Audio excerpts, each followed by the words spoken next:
Bueno, a ver, la hiperaula física no está funcionando porque estamos todos en casa. Era la negación de esto, pero incluía el espacio físico, ¿no? La hiperaula, eh, yo empecé diciendo más escuela y menos aula, es decir, me parece que la escuela es una institución necesaria, porque lo que nos ha roto, antes yo me he centrado sobre todo en explicar cómo se puede aprender y educar y organizar el aprendizaje, pero claro, hay dos funciones de la escuela que se han ido, que en las dos que he señalado bien también, son el cuidado de la infancia, de los menores en general. Cualquiera de nosotros elegiría antes una escuela segura que una escuela que enseña mucho, es una condición sine qua non, el cuidado y la socialidad. Esas dos cosas han desaparecido, ¿no? Frente a la estructura del aula webera como modo dominante en la escuela, yo decía menos aula, y la hiperaula, la llamamos hiperaula porque era un espacio muy flexible, muy flexible, y en ese sentido era como un hiperespacio. Un hiperespacio son las tres dimensiones más el tiempo. Cuando tú tienes un espacio muy flexible, no solamente te mueves por la superficie, te levantas, te tumbas, te sientas, etcétera, sino que organizas el tiempo como quieres. Por eso era un hiperespacio, porque era hipermedia, es decir, pues podíamos pasar sin problema del medio físico al digital, al virtual, que es lo que quiere decir hipermedia, pasar de un medio a otro, incluido el físico, ¿no? No tener los medios estancados, que es el multimedia, sino la transición sin costuras entre uno y otro, y porque potencialmente era también hiperrealidad, en el sentido que vamos teniendo cada vez más capacidad. Narodowski decía que no hay hologramas, pero porque nos ha pillado 5 años antes. Si no, seguramente algunas escuelas estarían mandando al profesor en holograma a saludar al niño y a los padres, ¿no? Por lo tanto, la capacidad de representación, ¿qué es lo que hacemos en las escuelas? Representar en mapas, en dibujos, en maquetas, en ecuaciones, cosas de las que hablamos que no están dentro del aula. Eso era lo bueno. ¿Qué hay ahora? Pues la hiperaula física de la Complutense, en cuya creación yo tuve que ver, pues está cerrada, por supuesto, porque toda la facultad está cerrada. Ahora, eso es una hiperaula. A mí me hacía una pregunta muchas veces: ¿cuánto cuesta eso? Bueno, pues depende cómo lo hagas. ¿Cómo hago para tirar las paredes? ¿Cómo puedo hacerlo si mi centro está...? Ese problema ha desaparecido. Todo el mundo puede organizar una hiperaula en Zoom, en Meet, en Teams, en Skype, donde le parezca, con ciertas limitaciones, con un poquito de imaginación, pero podemos como educadores, pensar la manera en que nuestros estudiantes, en lugar de estar 5 horas por la mañana todos juntos haciendo la misma cosa y con pequeños recreos, pues hagan un aprendizaje que no tiene por qué ser el de siempre, efectivamente, que pueden mantener elementos de lo de siempre, pero tienen la oportunidad de incorporar otros contenidos, procesos, competencias nuevos, y pueden hacerlo de manera muy libre. Lo que hace falta es que el propio profesor, digamos, se libere de ese modelo, se libere de la idea de a ver cómo reproduzco mi aula. Porque el problema del profesor, por así decirlo, en este momento es que se le ha situado en una hiperaula virtual. Y algunos sabrán aprovechar esas circunstancias, otros verán a ver cómo vuelvo al aula, cómo hago que mis 30 no se distraigan con los otros 30, etcétera, etcétera. Es una oportunidad. En ese sentido, como dicen los chinos, no sé si lo dicen realmente porque no sé chino, pero una crisis es una oportunidad. Y si algo va a salir de esta crisis, creo que va a salir más gente que ha repensado lo que, digamos, aquello de lo que nunca pensábamos, la caja negra, y desde luego un fuerte impulso a la digitalización, que no va a sustituir a la escuela, porque es que no lo queremos. No lo queremos. Queremos que los niños estén con los niños, si es posible menos compartimentados, más mezclados por edades, por clases sociales, por procedencia. En fin, todo eso es la segunda parte, pero que los niños estén con los niños, que tengan un ambiente más relajado y que estén seguros. Y no queremos que estén todos los días metidos en los hogares, ni siquiera en los hogares cómodos y bien equipados. Queremos que salgan. Entonces, bueno, algo aprenderemos ahí.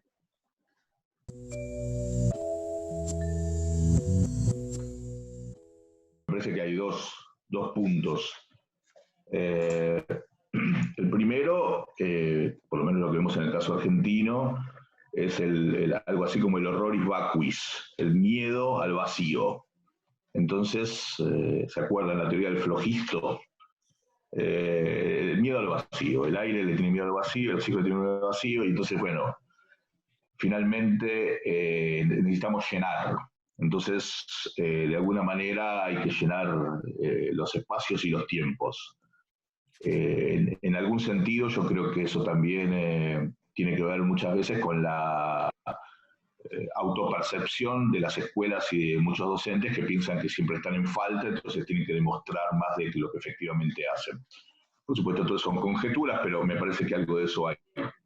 En una segunda cuestión, me parece que también esa escolarización se sostiene por algo que intenté plantear, que es que tenemos la convicción de que con teléfonos no podríamos, pero que con internet y con computadoras podemos. La pregunta es, ¿podemos? Bueno, evidentemente, como venimos señalando, podemos bajo ciertas condiciones, con cierta lógica innovadora, que se presenta muy de a poco, muy tímidamente, y que necesita un enorme trabajo pedagógico, de construcción, que algunas escuelas ya lo tenían, otras que tienen más facilidad para construirlo y otras que tienen enormes dificultades porque solo tienen WhatsApp para mandar tareas por PDF. Entonces, ahí se produce esa situación.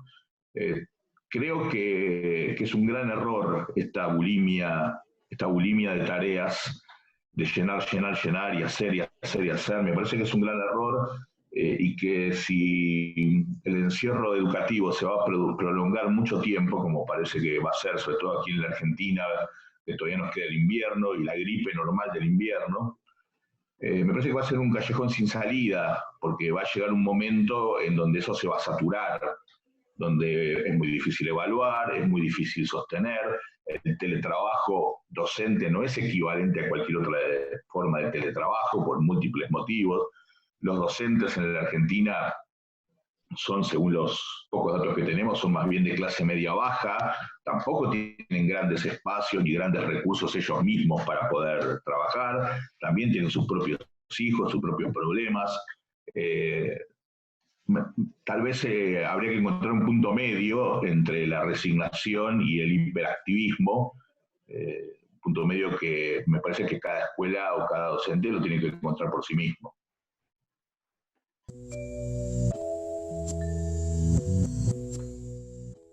Si esto fuera una clase, nos podría estar grabando cualquiera de los alumnos y decir, mira qué mal lo han hecho, ¿no? Sí. Antes las aulas no solo son cerradas per se, sino que en la arquitectura típica del aula, las ventanas se elevaban para que entrase luz, pero los alumnos no pudieran mirar fuera. Y en España particularmente, los colegios privados suelen tener ventanas interiores para que el director pase y vea a los profesores, y los colegios públicos o no las tienen, o los profesores muchas veces las tapan con murales y cosas por el estilo. Entonces, claro, esto se ha acabado. Esto se ha acabado. Yo creo realmente que es que muchos profesores, un sector del profesorado estaba en falta, por así decirlo, es decir, no estaba a la altura de lo que podía hacer, y otros sí estaban, ¿no? Pero ahora no es cuestión para mí de hacer cuentas y decir, ves, te lo dije, tenías que volverte digital, ahora no sabes qué hacer, ¿no? Ahora la cuestión es que lo que no podíamos hacer en el centro, lo podemos hacer aquí. Efectivamente, a un profesor uno le es muy difícil, algunos sabrán y otros no tendrán idea de cómo hacerlo, será una tortura para ellos, cómo hacer algo con sus alumnos. Pero a otros les será mucho más fácil. Un profesor o una maestra querrán hacer algo desde casa y al mismo tiempo tienen a sus niños o tienen que atender a una persona mayor, y bueno, si estás solo estás perdido. Pero si estás trabajando con otra persona y distribuyéndote el tiempo, haciendo docencia colaborativa, pues bueno, tienes más posibilidades. Entonces, esto es un proceso de reajuste muy complicado, en el que no hay fórmulas, no hay modo de decirle a alguien, mira, hay que hacerlo así y asado. Pero yo, si yo debía dar un consejo, mi consejo sería, olvídate de cómo lo hacías. No trates de trasladar tu aula a esta situación porque es imposible y además no sería bueno. Y olvídate de tratar de vencer a los elementos solo. colabora en la medida que puedas con otros profesores. Todo el mundo no podrá. Habrá un maestro en una escuela rural que va a seguir solo, o que tal vez el apoyo que pueda tener sea de unos padres o de alumnos mayores, no lo sé, solo, seguramente nadie está condenado a estar, ¿no? Pero la mayoría de los profesores son parte de equipos. A lo mejor no se habían dado cuenta, no querían saberlo, o no lo deseaban, pero ahora lo siguen siendo, lo necesitan y pueden y deben aprovecharlo. Quería agregar algo. Efectivamente, pues, acuerdo 100% la idea de, bueno, no sé si olvidarse lo que uno sabe, pero que claramente la experiencia acumulada hay que ajustarla, hay que resignificarla, porque así como estaba no servía. Yo siempre doy mi ejemplo de mis 39 años de antigüedad en la docencia, porque empecé de muy chico. 29 años de antigüedad de la docencia, todos presenciales. Y a la semana siguiente de cumplir 39 años en la docencia, empecé a dar clase virtual y la verdad no sé cómo se hace, no sabía cómo se hace y bueno, hay que reinventar algunas cosas. Respecto de tu pregunta, la otra parte de tu pregunta, Gustavo, creo que hay un tema con el registro de la educación, que el formato digital permite el registro. Las aulas presenciales no permiten el registro, salvo en el cuaderno, en las carpetas, en el papel, que es un registro muy dirigido por el profesor. El pizarrón se borra, o sea que todo lo que se escribe ahí se va. Y la otra forma era el viejo registro magnetofónico, o sea, del grabador de audio. En general los docentes, sobre todo en las universidades, no estaban muy de acuerdo con usarlo, porque decían, no, esto que estoy diciendo acá es una clase que no es lo mismo, que no quisiera verlo por escrito después, porque eso llevaría una elaboración, etc. Me parece que esto que está ocurriendo también va a cambiar el panorama futuro. Me voy a poner un poco posapocalíptico, pero se engancha mucho con esa tendencia que hay de los ideólogos de la inteligencia artificial en China, que uno dice, bueno, no valen mucho, no los tomamos en serio, pero tienen $1.000 millones de recursos para hacer sus experiencias, cosa que ninguno de nosotros tiene para hacer las nuestras. A mí me parece que puede haber ahí una beta, y me parece que tendríamos que, al mismo tiempo que pensamos todo esto, también pensar la forma de seguir participando del team humano, es decir, de que no nos arrastre, no el registro en sí mismo, sino las consecuencias en términos de datos de registro, del capitalismo de plataforma, para decirlo en su forma madura. Entonces ahí hay un punto que, por supuesto, no sé cómo se soluciona, pero me parece que hay que tenerlo presente, si es que el uso de plataformas educativas cada vez más desarrolladas finalmente también va a terminar participando del mercado digital, lo cual en sí mismo, bueno, es una característica, no es que me esté quejando de antemano, lo que digo es, si eso opera de esa manera, va a ser un cambio muy fuerte respecto de la vieja tecnología en donde los docentes hablábamos y las palabras se las llevaba el viento, y a lo sumo después los alumnos tenían su versión de lo que nosotros decíamos. Ahora la versión queda completamente registrada, incluso esta, Mariano.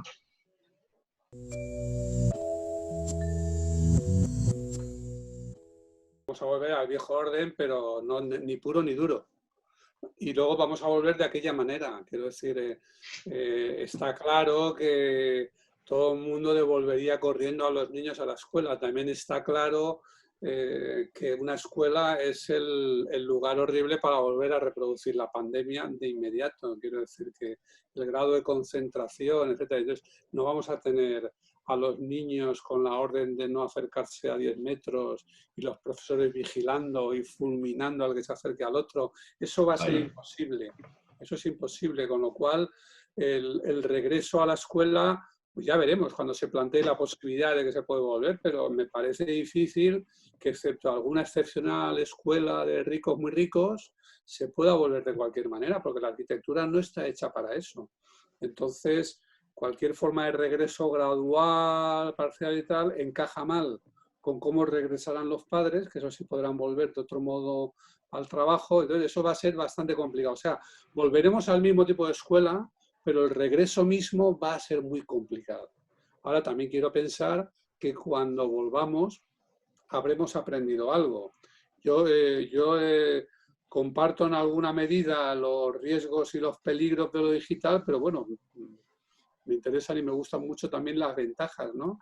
Una de las cosas que vamos a aprender es que lo digital hay algunas cosas que lo hace mejor que nosotros, los profesores, y en cambio que en otras somos insustituibles a día de hoy y hasta donde alcanza la vista. Entonces aprenderemos a centrarnos más en eso. A centrarnos más en eso. Nos llevaremos sorpresas porque en este momento, aquí por ejemplo, pues ya se está hablando de tecnología que permite examinar a un alumno. Se mencionaba antes la evaluación y la tecnología te dice si el alumno está nervioso, es como un detector de mentiras, ¿no?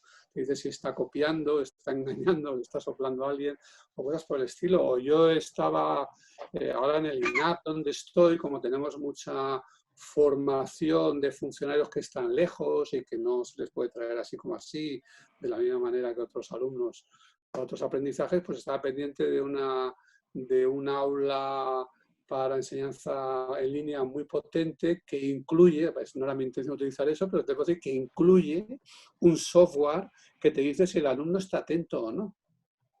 Claro. ¿Y cuánto? ¿Y durante cuánto tiempo? ¿Y en qué grado lo ha estado? ¿Cuándo lo ha perdido? Teóricamente puedes ver de qué estabas hablando cuando empezaron a desconectar. Cosa que en el aula raramente se daba uno cuenta. Se daba cuenta con los alumnos que lo expresaban, pero la mayoría han aprendido a no expresarlo. Entonces no nos damos cuenta, ¿no? Entonces, bueno, ahí aprenderemos cosas, ¿no? Aprenderemos a centrarnos, yo creo, en lo que mejor sabemos hacer, que desde luego no es simplemente recitar una lección a los alumnos o mantenerlos quietos y en orden.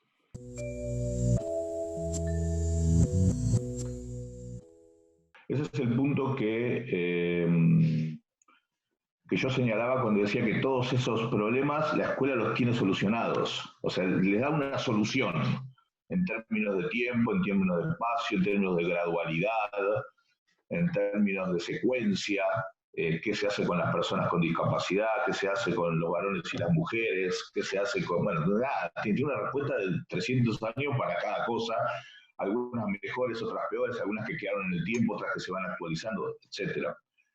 Y me parece que es un punto central, porque cuando hablamos de la tecnología, uno lo que ve es que donde mejor funcionan las plataformas es en la educación universitaria.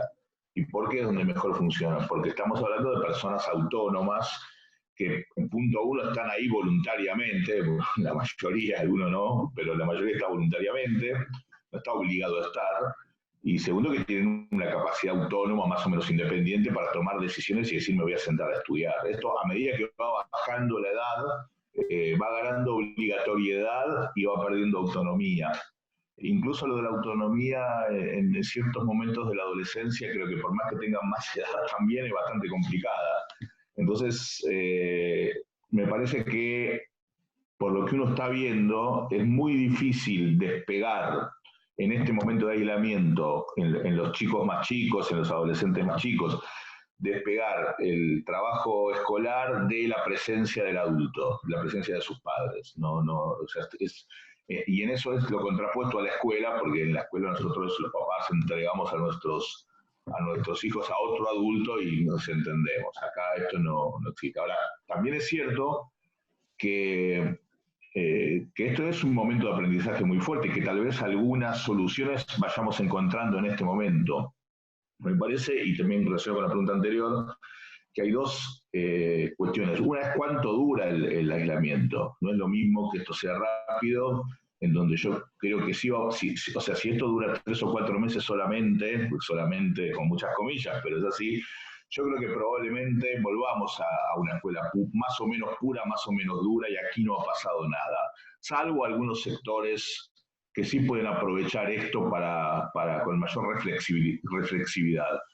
Entonces, eso es un punto, cuánto dura. El segundo punto es cómo se vuelve, porque uno de los problemas que no puede resolver la tecnología, no lo puede resolver del todo, es la cuestión emocional de chicos encerrados mucho tiempo. La verdad, yo soy profesor universitario, fui maestro de escuela muchos años, no me gustaría ser ahora maestro de escuela primaria cuando vuelvan los chicos después de estar encerrados. En el caso argentino, Mariano, dejaron de tener clases en diciembre del año pasado, volvieron este año 2 semanas, O sea que cuando volvamos, tal vez en septiembre, van a haber estado 9 meses sin escuelas, encerrados en sus casas, solos con su familia, con su núcleo primario. Bueno, va a ser un proceso muy duro y que me parece que la tecnología difícilmente puede apuntar a favorecer eso. En algún caso lo podrá mitigar, lo podrá mejorar, lo podrá matizar, creando redes, los chicos hablando con sus amigos, etcétera, los que pueden. Pero me parece que ahí hay un punto que va a ser de solución presencial, de mucha paciencia y de una estrategia muy precisa para ver cómo se trabaja de vuelta el día después. Sea cuando sea y sea como sea que volvamos, es decir, que alguien piense ya hemos vuelto a la normalidad y ya pasó. Entonces habrá que pensar en términos escolares, habrá que decir, bueno, mirad lo que ha pasado, podría volver a suceder mañana. Entonces debemos estar mejor equipados y más dispuestos a qué hacemos en una situación de emergencia, ¿no?